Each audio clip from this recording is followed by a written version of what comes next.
3.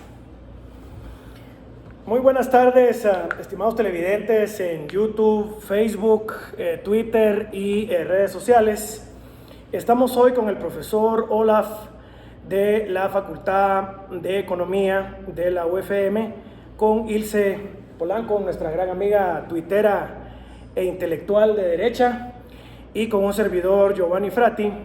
Y quiero dejar completamente claro que no representamos ni estamos hablando de ninguna manera en nombre de la Universidad Francisco Marroquín, sino esta es una conversación entre tres amigos para querer explicar y entender el escrito del profesor Olaf, un buen amigo nuestro y un intelectual, creo yo, muy valiente, de querer enfrentar esos temas de la, digamos, progresía moderna, especie de monopolio de la ofensa y una ideología muy dictatorial que solo quiere oír un lado del espectro político o un lado o un discurso ideológico, pero nunca, entender a los críticos o las críticas que se hacen de ese discurso. En el sentido universal del término, una universidad, un estudio académico superior, es un estudio que confronta ideas distintas y permite que el estudiante escoja su camino. Y en ese espíritu hacemos este video. Olaf, muy buenas tardes, encantado de verte. Gracias. Ilse, te agradezco mucho que me hayas aceptado la invitación. Y tal vez, como las damas son primero, Olaf, preguntarte, Ilse, porque por favor hicieras una pequeña introducción de tu persona, tu interés en estos temas y por qué crees tú que es importante discutirlos, como lo vamos a hacer aquí entre amigos, de una manera abierta y sin insultos y sin ofensas, sino sencillamente hablemos de los temas, pues. Gracias, Giovanni, gracias, Olaf. Pues yo soy una persona que en realidad en mi vida privada no he sido mucho de activismo, Sí, ni de enfrentar cosas políticas, y siento como que a pesar de que esa no es mi inclinación, me he visto obligada en cierta manera a hacerlo para ser fiel a mis valores y porque veo que hay un lado que quiere dominar los temas de una manera perversa, que es preocupante. Yo soy profesora para el área de business, ¿verdad? Esa ha sido mi profesión también, y trabajo en el área comercial desde hace muchos años. Sí. Y parte de este tema también es muy sensible porque soy mamá. Y entonces yo siento que hay mucha contaminación, sobre todo para los más pequeños o para los jóvenes, y creo que ayuda a tener claridad y creo que ayuda en cierta manera hacer ese ejercicio de poner el dedo en la llaga, ¿verdad? Entonces creo que lo que hizo Olaf, y vamos a comprender más tus motivaciones también, pero de tocar un tema que es sensible a los ojos de lo que es la ciencia y la búsqueda de la verdad, debería de ser una invitación, por supuesto, para que nosotros crezcamos. Y si y leamos antes de decir si sí o no. Nos informamos, aprendemos.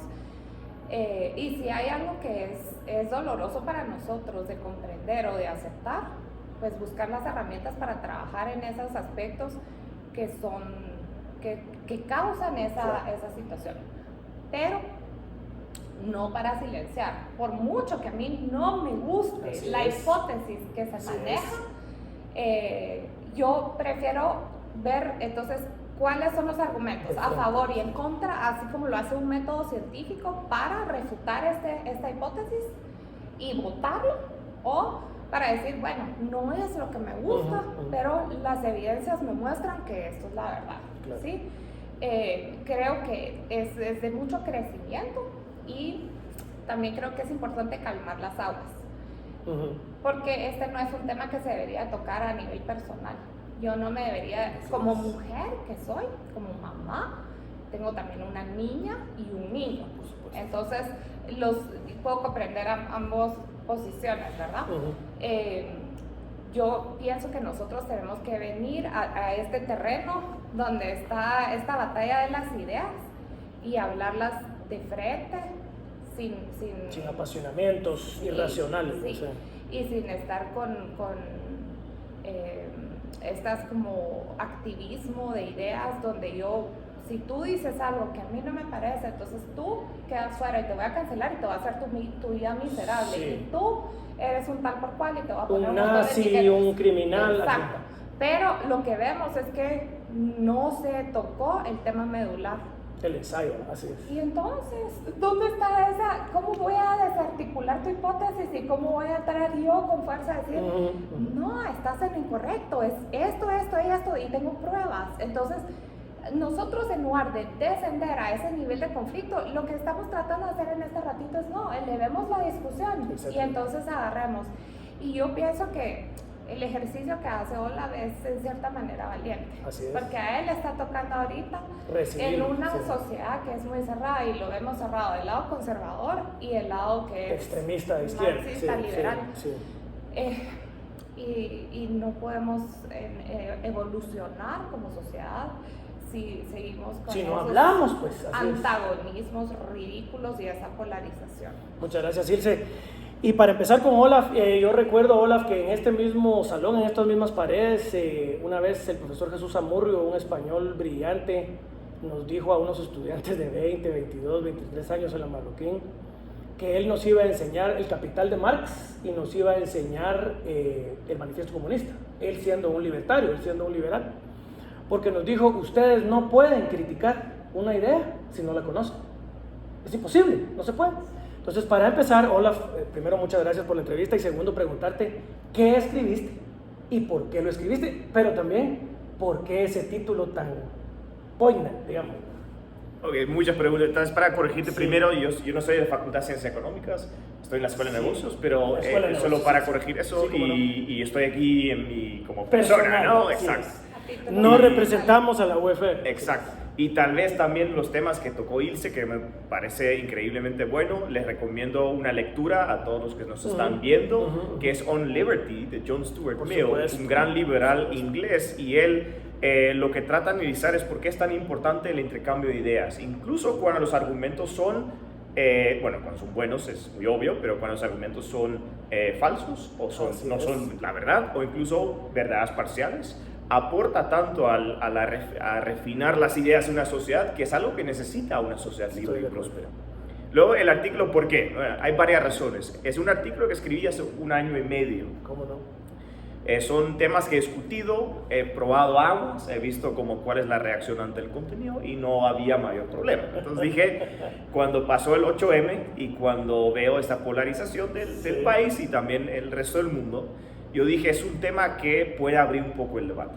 Y además de esto, tenía 2 preocupaciones muy similares a otro invitado que tuvimos en la U, que se llama Fleming Rose. Y yo probé 2 cosas.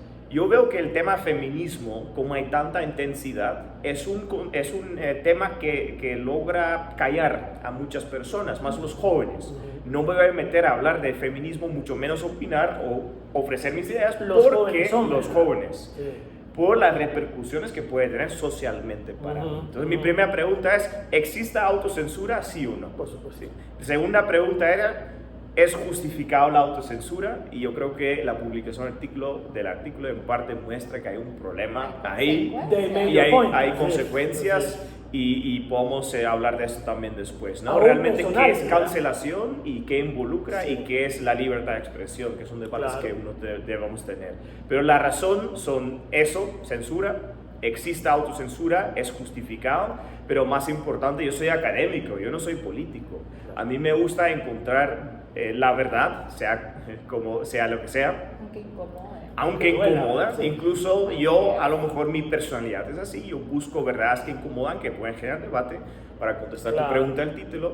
Y aquí la pregunta es, ¿qué es mejor? ¿Un título que no hace justicia al contenido y que no sea controversial? ¿O un título más controversial que típicamente atrae mayor audiencia? Aquí hay que tener cuidado. Hay una mayoría silenciosa que lee el artículo y una minoría muy vocal. Eso hay que tener en cuenta. Y eso te quería decir, porque si tú pones un título plain, digamos un título anodino, tú también estás en un mercado, que es el mercado de competencia de los artículos académicos, porque artículos académicos en el mundo se publican miles todos los días. Entonces, también hay un tema de competitividad ahí, ¿no? Supongo yo. Exacto, y aquí la idea es dar brindar cierto aporte al debate, proponer una teoría y un vínculo con un fenómeno que conocemos todos, porque una de las cosas que queda muy claro, creo yo, al momento de leer el artículo. Yo sé que hay un problema de violencia, y en particular de violencia contra la mujer. Y lo condenas al inicio, muy claramente. Sí. Y sabemos que hay problemas de acoso, sabemos que hay problemas, y no solo es en Guatemala, es en todo el mundo, incluso en los países desarrollados. Entonces es un tema que hay que debatirlo. Y se puede debatir de varias formas, desde el punto de vista académico, lo hemos hablado, ¿no? En los pasillos. El debate nurture versus nature, o sea, qué causas son biológicas y qué causas son culturales. Si no sabemos la verdad sobre esto, ¿cómo vamos a proponer vías de mejora y vías de reducción de violencia contra la mujer si ni siquiera conocemos o ni siquiera queremos conocer las causas? Exacto. Hola, y en tu ensayo hay una parte muy interesante que tú dices que es algo así como la contradicción el fenómeno nórdico, que es que tal vez en el mundo no hay una sociedad más igualitaria que la sueca, la noruega, la danesa, la islandesa, donde hay hasta por ley igualdad de oportunidades para las mujeres, pueden acceder a cualquier carrera, digamos, hay mucho igualitarismo, pero aún así hay una cantidad increíble de violencia intrafamiliar. ¿Cómo te explicas ese fenómeno? Pues es muy difícil de explicar, justamente ese punto del artículo, la paradoja nórdica. ¿Cómo no? Pero lo más importante que saco de la paradoja nórdica es que aquí nos quieren vender algo. Quieren decir que la cultura chapina, de la cual he pertenecido 5 o 6 años, es muy machista, y eso causa la violencia contra la mujer. Y la paradoja nórdica lo pone en cuestión. No hay causa y efecto, no hay una relación. No hay una correlación. Aparente, si incluimos otro país en este mapeo, pues no. Es decir, puede haber países donde hay poco machismo, una cultura incluso antimachismo, con altos índices de violencia, en este caso doméstica, contra la mujer. Pero tú también aventuras algunas hipótesis. Si es, por ejemplo, en el hombre hay mucha más alcoholismo, mucha más violencia, mucha más también criminalidad, hay mucho, digamos, hombre con enfermedad mental, hay mucho hombre propenso a la drogadicción. No quiere decir que todos somos así, pero digamos, en el análisis que creo que haces tú, que es por porcentajes, hay una gran cantidad de hombres, especialmente que no logran encauzar su violencia o su testosterona, que caen en estos problemas, ¿verdad? Por eso es tan importante hablarlo, porque tal vez un hombre joven que oiga esto diga, bueno, por eso pasa, tal vez puedo agarrar otro camino, ¿ah? Sí, no sabemos si es por testosterona, ¿no? Pero efectivamente sí hay buenos estudios y sí tienen que ver con frecuencias. Por ejemplo, si agarramos autismo como el ejemplo, por cada mujer hay 10 hombres con autismo, y así podamos agarrar todos sus extremos. No significa que los promedios son diferentes. La mujer promedio no es menos inteligente que el hombre promedio. Los promedios no cambian tanto, pero hay más extremos. Hay más hombres que están en el extremo positivo y en el extremo negativo. Extremadamente violentos o extremadamente inteligentes, extremadamente ricos o extremadamente pobres. Exacto. Muy impacientes o muy pacientes, que es uno social importante. Y también la mujer no quiere decir que sea menos inteligente, pero creo yo, como tiene la responsabilidad biológica de la cría y el embarazo, que es en mi opinión un costo biológico muy alto, tiende a la estabilidad porque ella tiene que sobrevivir para que sobreviva la cría. Esa es mi opinión. ¿No? Ahí entramos en el tema biológico. Mira, al final lo que es el artículo son varias premisas. Una, la hipótesis de mayor variabilidad. ¿Qué quiere decir? Del sexo menos selectivo. ¿Qué quiere decir la hipótesis? La hipótesis simplemente dice que cuando tienes dos sexos, en nuestro caso hombre y mujer, ambos se requieren para la reproducción, el género o el sexo más selectivo, en este caso la mujer, va a generar ciertas tendencias hacia los extremos en el sexo opuesto. Es decir, aquí el supuesto es simple, la teoría es sólida, es una teoría basada en la matemática, en la evolución, y no importa ni siquiera las proporciones, no importa tanto que tiene que pasar 1000 años o 300 años, que fue un argumento que vi en redes. Es teoría muy sólida, y si aceptamos las premisas, por definición va a ser correcta. Y una de las premisas es que, ¿cuál entre los seres humanos es la persona más selectiva? Y lo que trato de mostrar es la mujer. ¿Y por qué? ¿Por qué es más selectivo? Pues eso no me importa mucho a mí, Giovanni, pero ahí entras al tema biológico, y en el artículo digo, a lo mejor hay razones biológicas para que haya mayor selectividad, y es necesario. O sea, naturalmente la mujer, y esto no es cultural reciente, sino que es antiguo por condicionamiento evolutivo, psicológico y fisiológico. la mujer está obligada a elegir bien al macho, porque eso garantiza la continuidad de ella una vez queda embarazada, y no es solo para el periodo de gestación del bebé, sino la mamá necesitaba más, pues ahora en estos días nosotros tenemos más herramientas para salir adelante por nuestra cuenta, pero antiguamente una mujer, si no tenía un protector, ella y sus bebés podía ser masacrada fácilmente, estaban condenados probablemente a desaparecer. Entonces, verdaderamente sí es la mujer la que es más selectiva, y culturalmente también vemos hoy en día, por ejemplo, que hay en redes plataformas para conectar a una pareja como Bumble. Sí. La que elige si hay macho o no es la mujer. Y vemos que el hombre, el comportamiento recurrente es que le da like a todas las que le gustan. Exactamente. Y la mujer es un poco más selectiva, y va buscando y más. Aquí es importante con el tema de las apps, porque yo los uso, par de datos de Tinder, en este caso en el ensayo, porque para mí el ensayo es una forma de popularizar la ciencia y abrir la discusión. No es evidencia en sí las aplicaciones, esas aplicaciones no es la vida real, pero es una ilustración más o menos divertida del principio de que la mujer sea más selectiva.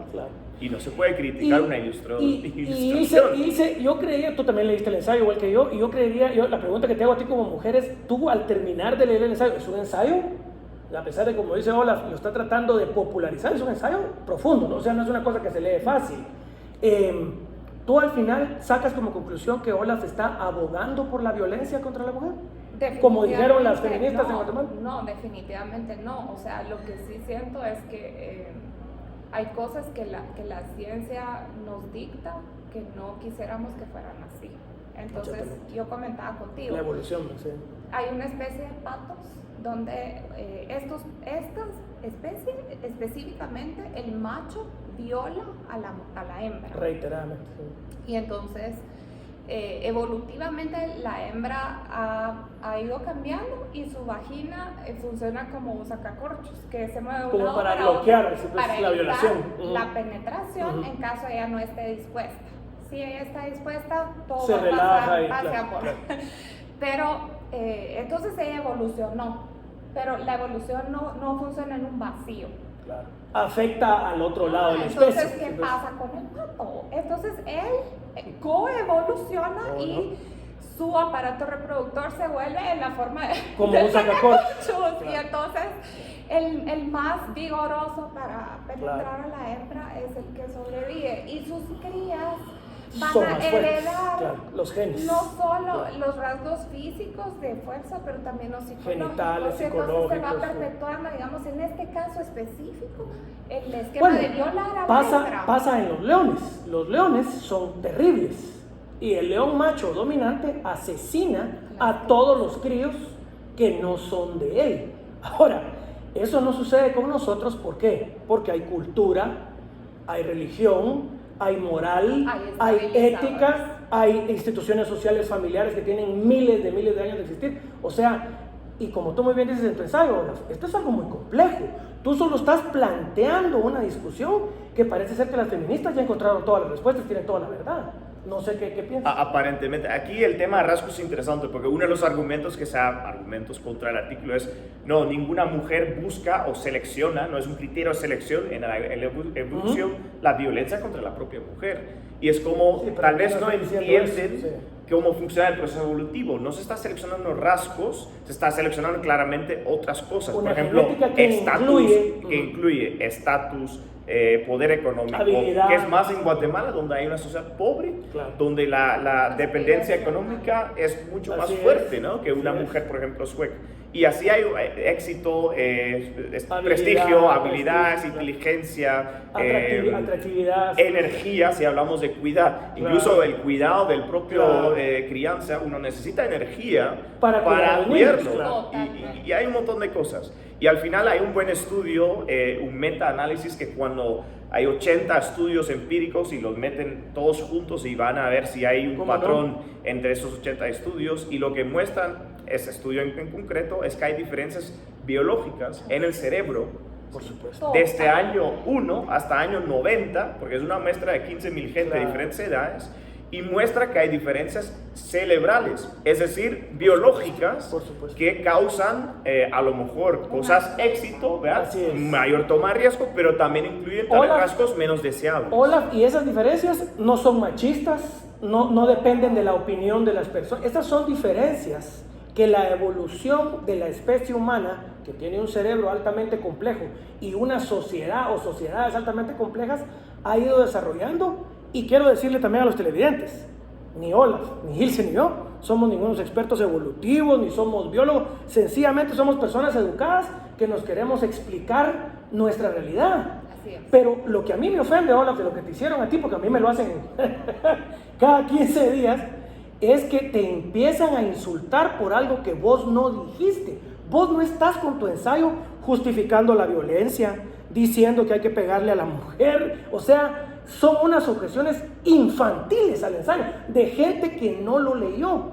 Entonces, yo quisiera que primero me dijera dónde lo pueden encontrar. Y segundo, cómo lo pueden leer, ¿verdad? Porque lo bueno sería que lo leyeran, pues. Está fácilmente, está en línea en cadep.ufm.edu, ahí lo pueden abrir y lo pueden leer. Son más o menos 15 minutos de lectura. ¿Cómo no? Y creo que hay puntos muy importantes, pero para ver el tema, ¿por qué es tan controversial el tema, ¿no? Sí. Al final, yo creo que el movimiento actual de feminismo, más el feminismo radical, que en gran parte está bastante enraizado ya en Guatemala, y tiene millones de dólares para promoverse. Y a lo mejor tiene los recursos. Vemos que ellos quieren explicar todas las diferencias entre ambos sexos por vía cultural, porque si es la cultura, nunca biología. Entonces ya podemos relativizarlo a tu favor. Exacto, y podemos acabar y proponer reformas muy radicales para el cambio cuotas cultural. Para mujeres, dinero para feministas, dinero para ONGs de hay feminismo. un sistema de leyes para mujeres y otro para hombres, algo que es sumamente injusto. El femicidio, por ejemplo. Totalmente, digamos, y son leyes que al final obran en contra de propias mujeres y en los casos de juicios de familia, en contra de los niños y de buenos padres. ¿Cómo no? O sea, porque es un hombre no quiere decir que no sea un buen papá. Esto pasó, de hecho, no está en la investigación, pero pasó en Honduras, por ejemplo, donde el sistema judicial pues tiene ciertos recursos, y sabemos hay problemas de recursos judiciales en estos países centroamericanos. Pero por influencia, injerencia de afuera, se empezó a sesgar la capacidad judicial a cierto tipo de juzgados casos. De femicidio, ¿qué? Exacto. Entonces ahí vemos que creo que hay una estadística brutal. Creo que 80% de los casos que hoy por hoy, al cual en un dado año están asignando capacidad judicial, son casos de femicidio. Y no significa que no son importantes los problemas, pero aparentemente hay algo más detrás. Se vuelve de eso. un arma política, ¿verdad? Porque si se vuelve un arma política y la justicia ya no es igual para hombres y mujeres, sino por ejemplo en la ley de femicidio, yo conozco a abogados y a abogadas corruptas y a jueces corruptos de familia que venden sus sentencias, porque entonces se vuelve una manera de acoso judicial y de tortura judicial. Y yo no estoy perdonando, y tú haces muy bien en decir eso, yo no estoy perdonando ni diciendo que está bien que no se le pague alimentos a la mujer, que se le torture, que se le pegue. Al criminal hay que condenarlo con pruebas, con debido proceso, que es tan difícil, ¿verdad? Con presunción de inocencia. Pero imagínate, Ilse, que vas a un juzgado y en la ley guatemalteca hay un tema que se llama violencia psicológica contra la mujer, que eso es muy difícil probarlo. Y entonces llevan peritos, llevan, ¿verdad?, expertos, llevan psicólogos, pero el juez, tal y como está escrita la ley, de manera necesaria siempre va a atender a la acusación femenina, no a la defensa del hombre. Entonces, digamos, hay una discusión entre dos personas, ¿verdad?, y las dos personas se insultan. A una se le puede condenar por violencia contra la mujer y el otro que se aguante, pues. Entonces, ¿eso será justicia, Ilse? No, yo creo que definitivamente se ha manipulado estos términos y las mujeres que queremos justicia para las mujeres, claro, nos vemos también relegadas a una posición como las verdaderas víctimas, ¿verdad?, de violencia. Sí. Ser tratada como que yo soy especial o soy incapaz o como que las cuotas tengo para que tener trabajar, preferencias ¿verdad? de cierta manera porque yo no soy capaz de demostrar mis méritos por mis propios medios. Y eso no me parece. Me parece que es es en detrimento de la mujer y al final del hombre y de todos los involucrados. En el tema de Olaf hay algo que yo creo que es importante, que es que usas el término culpa. Y yo por eso quería tocar el tema de la naturaleza en sí, en el caso de Patos. el pato hembra no es culpable de que ella haya evolucionado y que el pato también, porque la palabra culpa tiene ciertas connotaciones que son muy delicadas. Sí. Y en el caso del artículo se maneja entre comillas. Mientras yo maneje el término culpa, vamos a eludir la verdadera palabra clave, que es responsabilidad. Que es muy diferente. Es a donde yo pienso importante terminar. Tú abres la puerta para un tema que es importante. La mujer es selectiva y por naturaleza vamos a buscar el macho. El macho más productivo. Yo como mujer aprendo a valorarme, aprendo a saber claramente qué me gusta, qué no me gusta, qué voy a permitir de ti como hombre, qué no voy a permitir. En mi caso particular, soy mamá con 2 hijos, entonces el momento que yo busco una pareja, yo no me voy a extremadamente selectiva. Es ridículo, porque yo tengo que protegerlos y modelarles a ellos. Entonces, tú no me, o sea, sí, me he encontrado con hombres que no me gusta para nada, su conducta no me gusta para nada, pero eso me pertenece a mí, no es que hay culpa, es una responsabilidad que en cierto momento de filtros hice un pésimo trabajo, ¿verdad? Y solo así se aprende, porque todos hacemos bad choices en la vida, ¿no? Al asumir eso, yo no me vuelve a pasar, de verdad, espero que no. Y entonces hay una insatisfacción tremenda al momento que tú usaste culpa, porque elegiste esa palabra. Esa es buena, entre comillas, entre comillas, ironía, ¿no? Sí. Obviamente fue tema controversial y yo escogí la palabra porque es más controversial, pero seamos honestos. Luego, yo pensé que era un tema de idioma materno, o sea, yo soy holandés, no nací en Guatemala, no soy hispano, exacto. Y se usa muy seguidamente la misma palabra en inglés, como por ejemplo el blame o guilt, para mostrar causa y efecto. Incluso en español es así, porque si pensamos en, no sé, hoy se me mojó el pantalón por culpa de la lluvia. No tiene connotación moral. No está diciendo que es mala persona el pantalón, pero hay una forma de usar la palabra culpa neutral. Neutral, y claro, pero aparentemente es menos cultural de lo que creía entonces. Pero entiendo que hay gente que tiene connotación emocional con la palabra culpa. Sin embargo, yo escribo y yo no puedo escribir de tal forma para que ninguna palabra ofende a nadie. Va a ser imposible. Me gusta mucho el argumento que escuché por ahí, que es en qué momento yo me tengo que cambiar el uso de las palabras cuando hay un chance que ofendo a alguien que lo lea. Para complacer a los demás. Exacto. Es una persona, si yo le digo a Giovanni que él es culpable de algo, no sé, por hombre. Bueno. Entonces ahí, efectivamente culpable. Y él me dice no me gusta la palabra, me autocensura, cambia la palabra. Deal with it. Tal vez a lo mejor sí, pero uno en 100, uno en 1000, uno en 10,000. Es que la culpa lleva una carga, un juicio. Un juicio de valor. En el caso de esto, en el español, dices, hay una relación de causa y efecto y no es para condenar. Esto es algo que tenemos que entender. O sea, la ciencia no existe, o sea, porque a mí no me guste, o sea, la evolución quiere decir que no existe. Y me caigo, entonces es culpa de la ley de la gravedad. No, es culpa del que hizo el auditorio porque yo me caí. O sea, pero no puedes estar enojado contra la naturaleza por ser lo que es, o sea, tienes que comprenderlo para aprovechar lo que comprendes para ser tú una mejor persona, porque la ciencia no la puedo cambiar, pero yo sí me puedo cambiar en función de cómo me comporto en este contexto. Hola, yo te quería hacer una pregunta también en cuanto a sociopolítica, digamos, ¿verdad? O sociológica, porque, digamos, yo no me chupo el dedo, ¿verdad? Yo he estado en esto algún tiempo y yo sí sé que en Guatemala hay 70, 100, 150, 200 millones de dólares para ONGs, muchas de las cuales mueven este tema. Y hay muchas personas en redes sociales que están pagadas para mover el tema feminismo, aborto, indigenismo, G13, derechos humanos, etc. ¿Tú crees, Olaf, que se puede tener en el occidente, porque no solo pasa en Guatemala, pasa en el occidente completo, Canadá, Estados Unidos, Europa, que no haya una verdadera libertad de cátedra, sino que entonces tus palabras como académico y la libertad de cátedra como sistema se vea amenazada a la turba, porque a mí a veces hasta se me hace que estamos regresando a los años 30 y a la rebelión de las masas de Ortega y Gasset. Ortega y Gasset decía que la verdad no depende de la estadística, ni depende de cuántas personas están de acuerdo o no con un juicio de valor o con una hipótesis. La verdad es la verdad en sí misma. Ella sola se demuestra con las premisas que ejecuta. Entonces, si la verdad, Olaf, tu verdad o mi verdad o la de Ilse, va a depender de lo que la mafia o la turba quiera o diga, entonces no hay universidad posible.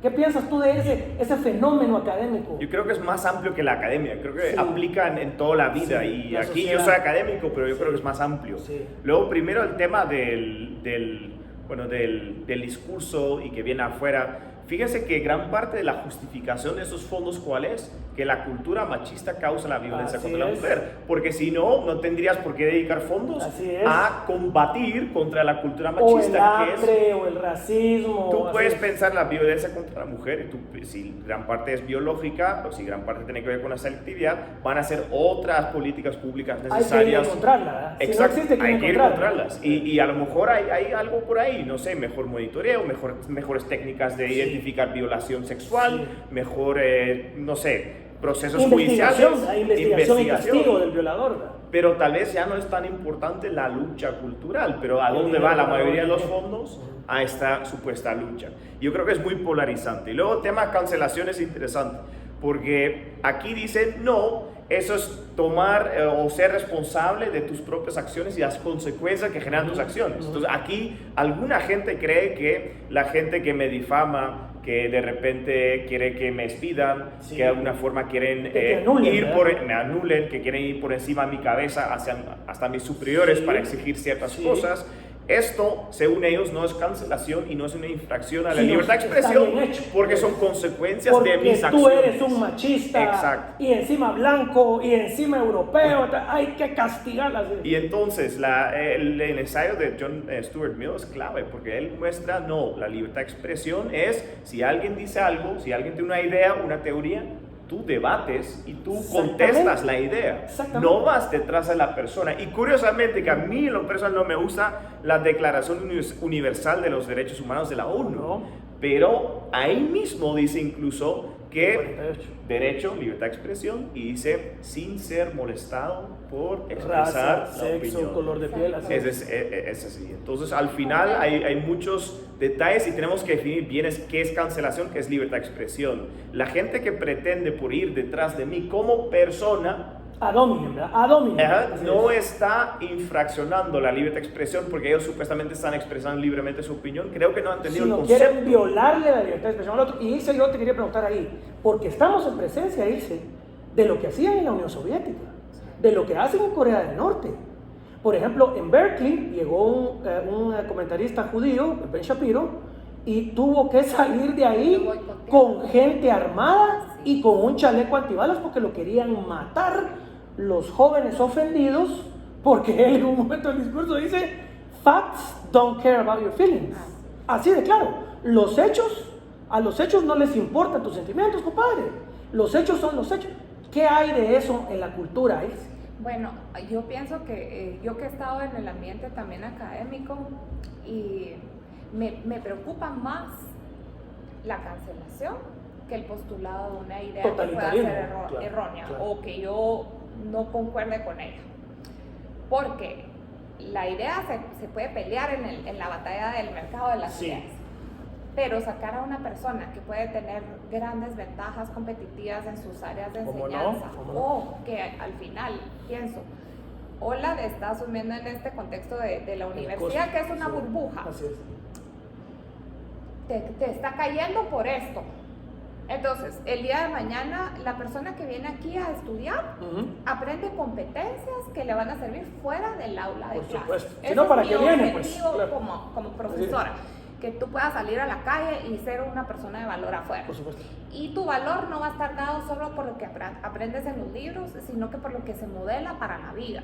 Y entonces, si yo voy a salir y yo voy a ver algo que es incorrecto en una empresa, donde dicen, le vamos a dar ascenso a todas las mujeres, porque son mujeres. Así, y a los hombres los vamos a dejar de conserjes. Sí, exacto. Sí. O que fuera al revés. Así, las mujeres solo van a ser conserjes. Ni el otro, pero porque tú ya viste, no, si yo abro la boca de esto, me va a ir horrible. Entonces, eso hace un daño tremendo. A la libertad. Exacto, y al aprendizaje. Y la otra cosa es que sí se ha visto, personas como el doctor Gatzad dice, en Canadá han depurado a personas brillantes de la academia por disentir. Al mismo Jordan Peterson. A Jordan Peterson le quitaron su cátedra. A un nivel de mediocridad donde están todos estos profesores woke, que, pero todos tienen un consenso. En y el un consenso solo discurso. están fregados. Si tú estás de acuerdo, ahí ya, perdón la palabra, pero se jodió. Porque esa sería, quiere decir que no esa sería la Facultad de Derecho de Moscú, pues de la Unión Soviética, no estás donde hay un tipo de pensamiento. Tal vez el tema es interesante porque la gente tomó ofensa con la palabra culpa y a lo mejor una otra frase que está en el artículo, sin luego considerar el argumento, ¿no? De las 15.000 o 30.000 palabras que hay ahí. Pero aquí es algo interesante. ¿Cuándo empieza a ser muy importante la forma? Justamente en posiciones de minoría, donde hay, bueno, aquí sí hay fondo, pero posición de minoría, ¿no?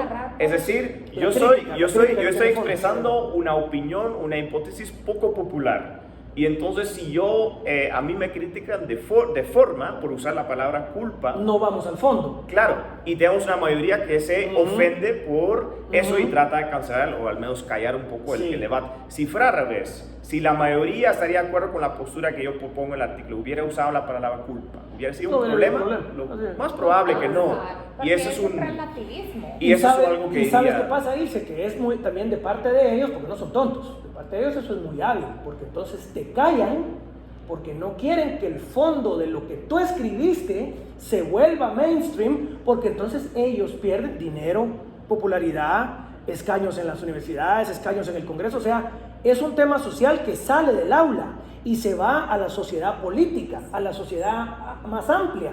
Porque si yo tengo el martillo y yo tengo la posibilidad de decir, Ilse puede hablar y Olaf no, o Olaf puede hablar y Ilse no, entonces the one that wields the sword, digamos, el que tiene el martillo, el que tiene, por ejemplo, el derecho a ofenderse y irse en marabunta encima tuya en redes. Y les cuento esto, y con esto tal vez para ir cerrando y pedirles sus conclusiones. Yo en mi cuenta de Twitter tengo más o menos unos 25,000 seguidores, pero tengo bloqueadas a 14,000 personas. Porque si yo he visto lo que le han hecho a otras cuentas, entonces si yo no bloqueo a los más violentos, a los que me insultan, a los más ideológicos, a los más virulentos, yo quisiera no hacerlo, pero como hay la posibilidad de que en masa te quiten tu cuenta y te saquen de una vez de la arena, entonces tengo que estar en una lucha constante de, ok, este es una persona que está haciendo una objeción real y este no, este es un mercenario que anda atrás de mí. Y Twitter había Cernovich, creo que era, que decía que Twitter is combat. Eso es así todo el tiempo. Entonces yo supuse que las redes sociales se iban a volver un lugar para que todos cantáramos Kumbaya y hubiera libertad de expresión, y no es eso. Incluso el mismo Twitter, el mismo YouTube, el mismo Facebook te va quitando discursos, te va quitando. A mí me han quitado 3 o 4 videos en YouTube porque no está de acuerdo con los guidelines. Los guidelines es una dictadura de partido único, pero ¿qué piensan de eso? Quería decir 2 cosas. El primero es Twitter, y para mí Twitter no es la vida real.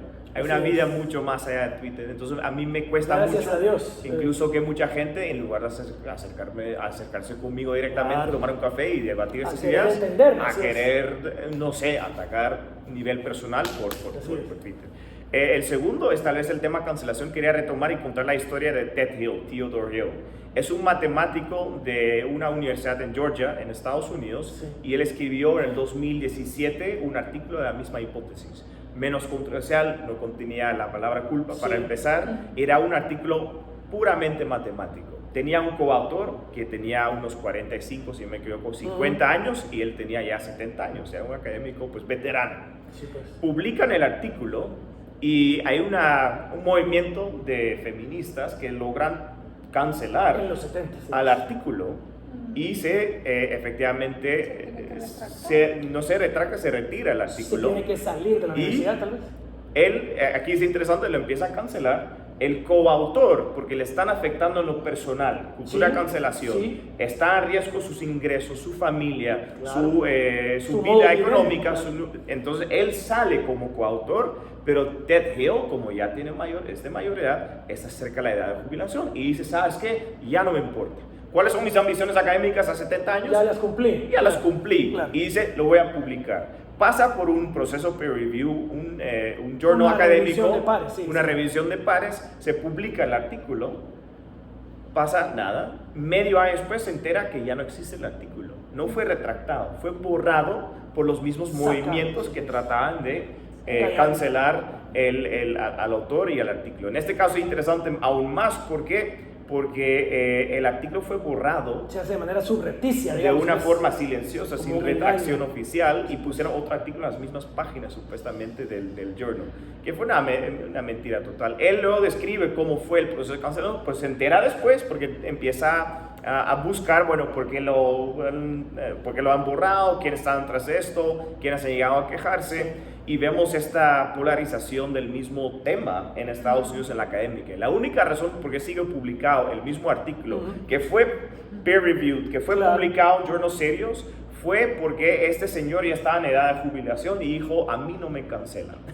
Y entonces termina publicando el artículo. No tenía mayor cosa que perder. Exacto, y narra esta historia de cancelación que creo es muy valioso en este contexto. Claro, no, y fíjate, dice que en los 60, yo me acuerdo, en Berkeley, digamos, en los 60 yo había visto videos de la época, y en Berkeley se ufanaba de ser un lugar de libertad de expresión, donde conservadores y radicales de extrema izquierda debatían libremente. Los hippies de los 60 a Woodstock y todo esto, claro.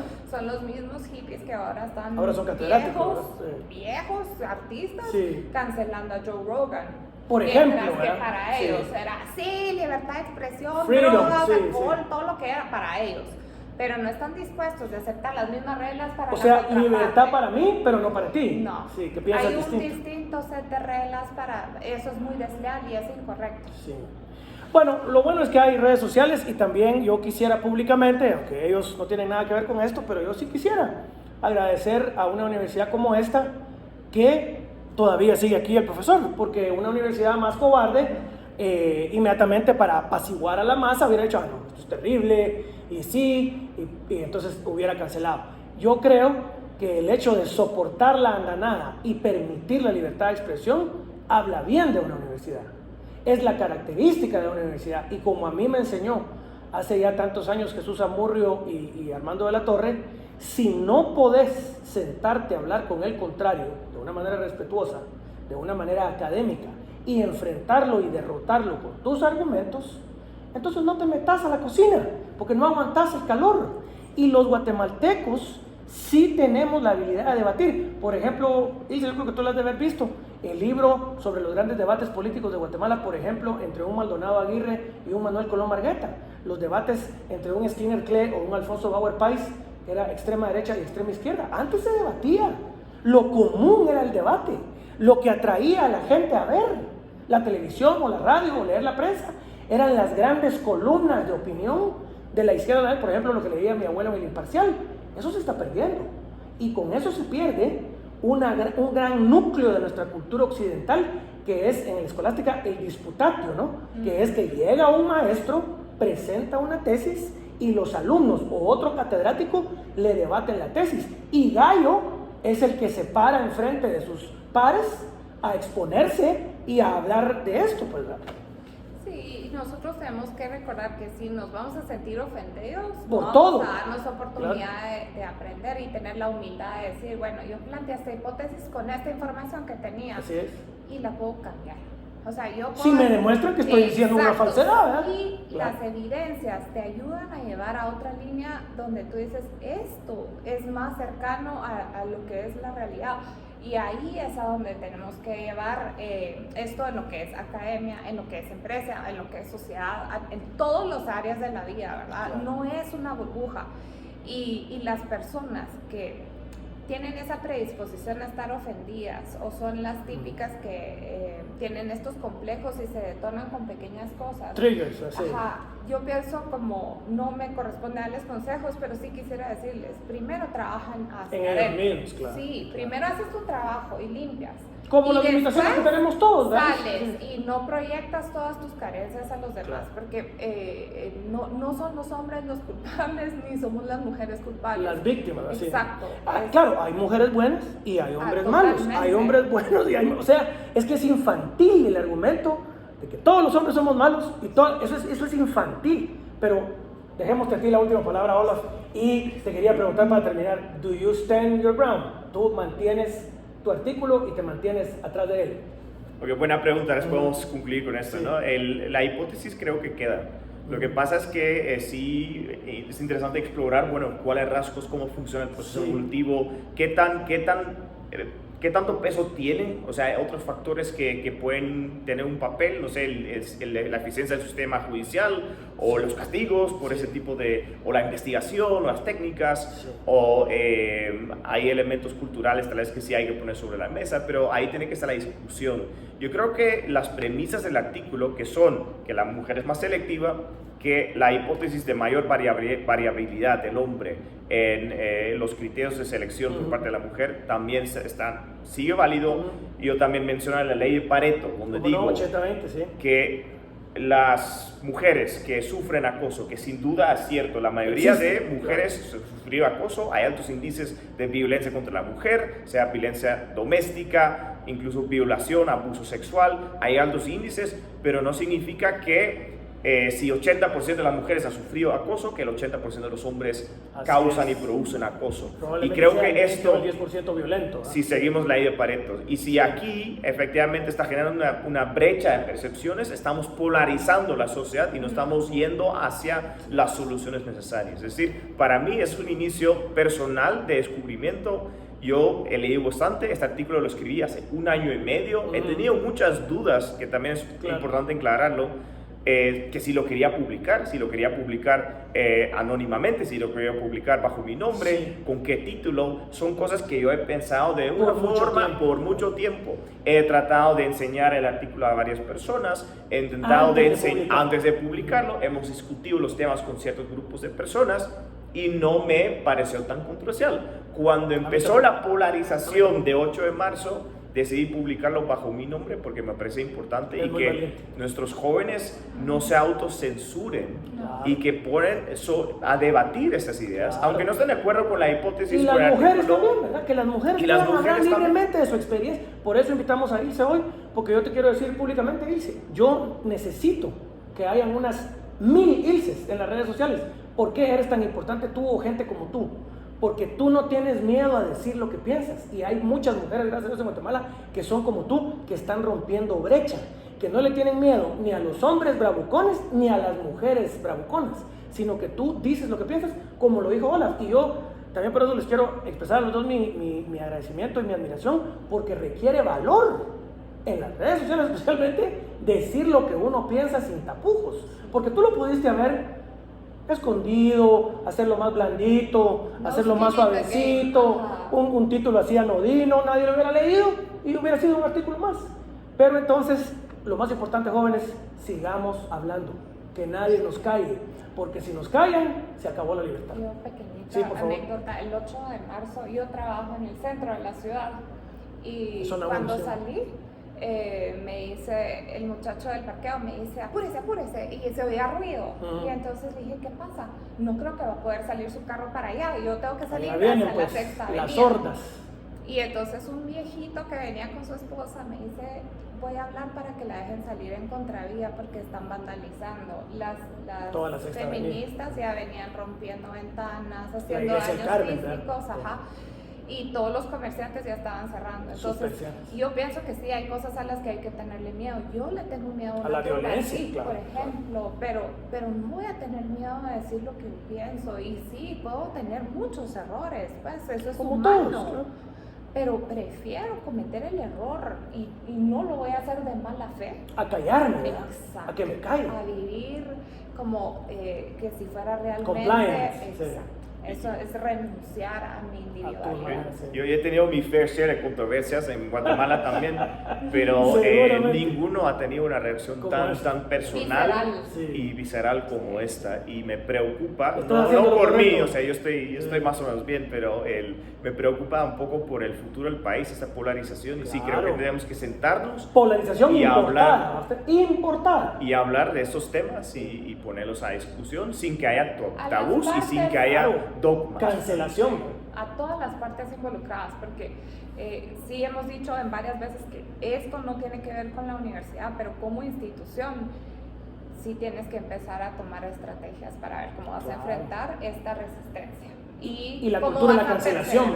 Y yo, pues, podría garantizar que si Muso Ayau estuviera vivo, yo pienso que él se sentiría muy orgulloso de ti. Así es. Y no bajaría ese porque él fue una persona manera. muy valiente y que no tuvo miedo de expresar ideas que fueran a encontrar resistencia. Aún entre mercantilistas. Exacto. Entonces, yo pienso que esto es importante porque las entidades tienen valores bajo los que se fundamentan y que son sus pilares. Y tal vez las personas que están ahora en la institución no recuerdan de dónde viene todo esto, el legado de libertad. Cómo era Guatemala en 1970, ¿verdad? ¿Qué estaba pasando? Y que habían temas difíciles y que sí te podían hasta matar por esto, ¿verdad? Entonces... keep on going, no te caigas solo. Tú estás haciéndolo bien. Sí, no quería decir mayor cosa sobre la universidad, pero es claro que el valor más importante de la universidad es el libre intercambio de ideas, claro. y creo que eso jamás lo dejarían como valor fundamental. Entonces, de verdad, muchísimas gracias. A ti, Olaf, muchas gracias. A ti, Giovanni. Muchas gracias. Y a todos ustedes, muchas gracias. Nos vemos en las redes sociales.